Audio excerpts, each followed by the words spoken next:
कभी ऐसा चुनाव होता था तो पोलिंग पर कोई न कोई कार्यकर्ता मरता था। ऐसा कभी चुनाव नहीं हुआ जिसमें कोई मरा न हो। लेकिन अब कोई कार्यकर्ता भाजपा का क्यों नहीं मरता? क्या कारण है? क्योंकि भारतीय जनता पार्टी ने चुनाव की जिम्मेदारी पूरी पुलिस प्रशासन को दे रखी है। अब चुनाव भारतीय जनता पार्टी का कार्यकर्ता नहीं लड़ता, अब भारतीय जनता पार्टी की तरफ से चुनाव पुलिस लड़ती है। और एक एक पुलिस के भाई ने एक पोलिंग लूटने का काम किया। मैं आपसे कहना चाहता हूँ, पुलिस के भाई और बहनों, सुनो अधिकारियों कर्मचारियों, ये काम आप किस लालच में कर रहे हैं मैं नहीं जानता। बड़ी माला मोदी के लालच में कर रहे हैं और किसी के लालच में, मुझे ये जानकारी नहीं है, लेकिन काम आप ऐसा कर रहे हैं कि आने वाले समय में आप वोट डलवा रहे हैं बीजेपी को, और बीजेपी को वोट आप डलवा रहे हैं, और बीजेपी भारतीय संविधान और लोकतंत्र को खत्म करना चाहती है। और अगर लोकतंत्र को भारतीय जनता पार्टी ने खत्म कर दिया और राजतंत्र लागू कर दिया, तो राजतंत्र में फिर पुलिस के थानेदार, एसडीओपी, एसपी की पोस्ट नहीं है। उसमें सिर्फ 3 नौकरियां, ज्यादा नहीं है। राजतंत्र अगर लागू होता है तो 3 नौकरी है। राजा तो राजा हो गया, वो तो नेता हो गया। दूसरे नंबर पर है मंत्री, ये 2 पॉलिटिकल पोस्ट है। सेनापति तीसरी पोस्ट है नौकरी की, और फिर जगह जगह पर अपने तैनात पुलिस के अधिकारी चौथी पोस्ट हो गई, और 5वीं पोस्ट है सिपाही। तो ये वर्दी इनके फूल लगे हैं ना, ये फूल वाली वर्दी नहीं, ऐसा जोकर जैसा तो पैंट पहना देते हैं, उसमें राजा की सेना में पहनते हैं कि नहीं, जैसे जोकर पहनता है नहीं पैंट, ऐसा पैंट पहनना पड़ेगा तुम्हें। पुलिस के अधिकारियों, तुम जोकर बनने वाले हो, तैयारी कर लो आप। और मैं आपसे कहना चाहूंगा, यही नहीं, इनको एक त्रिशूल दिया जाएगा या एक बाला दिया जाएगा, इनको बंदूक भी राजतंत्र में नहीं दी जाएगी।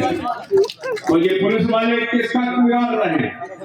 अभी तो एक एसडीओपी, एक अभी थानेदार क्या कह रहा है मालूम है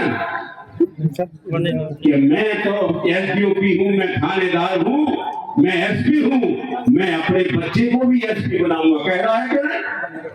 तो राजतंत्र जब लागू हो गया तो तुम्हारा बच्चा एसपी और थानेदार नहीं बन सकेगा, एक जोकर का पजामा पहनने वाला तुम्हारा जैसा सिपाही बन करके रह जाएगा, और कोई पूछेगा नहीं तुम्हें।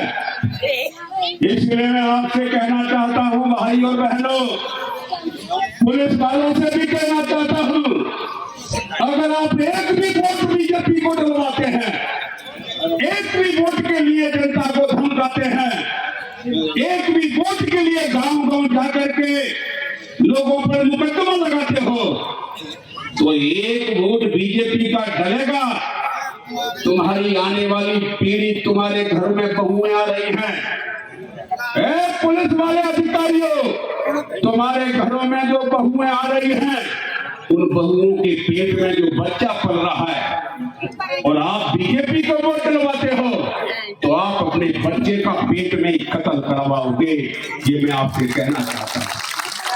और ऐसा नहीं है, मैं आपसे इस मौके पर यही कहूंगा कि आने वाले समय में मैं आपसे एक बात कह करके, कि जीतू पटवारी जी है, इनका जो माइक्रो इलेक्शन मैनेजमेंट था, इन्होंने माइक्रो मैनेजमेंट इलेक्शन लड़ा है। सुबह 6 बजे भोपाल और 12 बजे बीजेपुर। क्या इतनी मेहनत अभी तक किसी अध्यक्ष ने की है क्या? और मैं आपसे कहना चाहूंगा, ये एक बहुत ही महत्वपूर्ण विषय है। हमारे सभी कार्यकर्ताओं ने अपना खून पसीना बहाया है और मुकेश मल्होत्रा को इस जगह पर पहुंचाया है। और मैं आपसे कहूंगा कि आने वाले समय में सुधर जाओ शासन प्रशासन के लोगों। कलेक्टर एसपी के मन में ये था कि अगर कोई मुकेश मल्होत्रा जीत भी जाता है तो हम प्रमाण पत्र तो हम राम निवास को ही देंगे, ये इनके मन में था। लेकिन आपकी जीत और आपका हौसला, और एक ही बात मैं आपसे कहूंगा, डटे रहना कोई आखिरी लड़ाई नहीं है। जब तक मध्य प्रदेश की विधानसभा पर हम जय भीम का झंडा नहीं लहरा देंगे तब तक चैन से बैठने वाले नहीं। और यही नहीं है, मैं आपसे इस मौके पर कहना चाहूंगा, प्रशासन को भी कहना चाहूंगा, कलेक्टर एसपी को भी कहना चाहूंगा, सरकार को भी कहना चाहूंगा।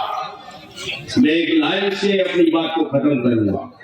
इतना ख्याल रखो सताने के साथ साथ, इतना ख्याल रखो सताने के साथ साथ, और हम भी बदल रहे जमाने के साथ साथ।